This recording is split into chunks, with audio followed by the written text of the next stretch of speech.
Hi, it's Patrick Hutzel from intensivecareathome.com.au, where we provide tailor-made solutions for long-term ventilated adults and children with tracheostomy by improving their quality of life, and where we also provide tailor-made solutions to hospitals and intensive care units to save money and resources whilst providing quality care. In last week's blog, I shared an article from the ABC, Dying at Home, Thousands of Victorians Unable to Receive Community-Based Palliative Care while Hospitals Attract Funding. You can check out last week's blog by clicking on the link below this video. In this week's blog, I want to share how to get results when looking after long-term ventilated adults and children with tracheostomies. I'm always intrigued to see how much unnecessary time long-term ventilated adults and children spend in intensive care before they ever get to a place where they can really move forward and improve their quality of life and or their quality of end of life. It's one of the reasons why the cost to look after long-term ventilated adults and children with tracheostomies have spiraled out of control in a clinical environment. It really comes down to me having seen what's possible for long-term ventilated adults and children with tracheostomies in a home care environment.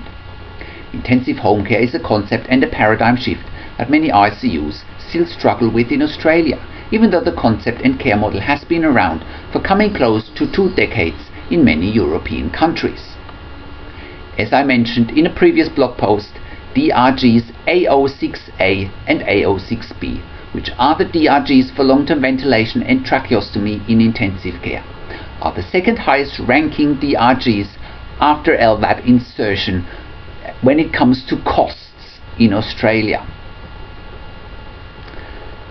Hundreds of millions of dollars of taxpayers' money are spent every year in intensive care units without hospitals, departments of health and private health insurances taking responsibility to reduce the cost and also provide much needed services to the patients and their families that are holistic and more patient and family friendly.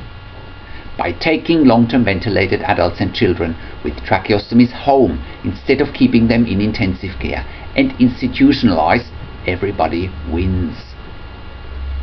Other first world and developed countries nearly 2 decades ago have solved this problem by providing intensive home care for long-term ventilated adults and children with tracheostomies. This provides results and win-win situations for all stakeholders. Patients and families can be in a patient and family-friendly environment, which is their home. Patients and families can make drastic improvements in their quality of life and or quality of end of life.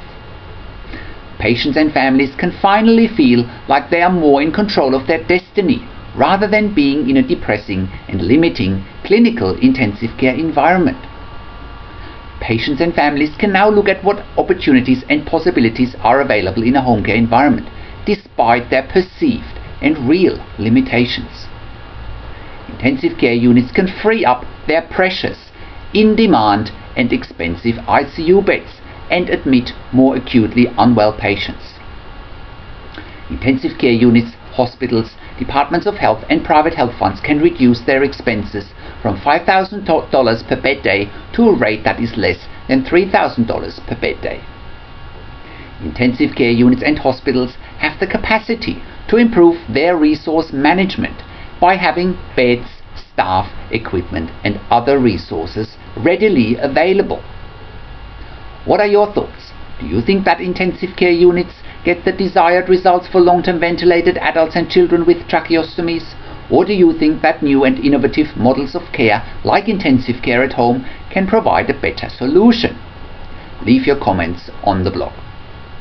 Please also note that intensive care at home has been selected as a preferred provider for Queensland Health. We're also currently hiring enthusiastic and experienced intensive care nurses with critical care certificate for a ventilated Melbourne client close to the CBD. We're also looking for critical care trained nurses for home visits for tracheostomy patients. Thank you for tuning into this week's blog. This is Patrick Hutzel from intensivecareathome.com.au, and I'll see you again next week in another update.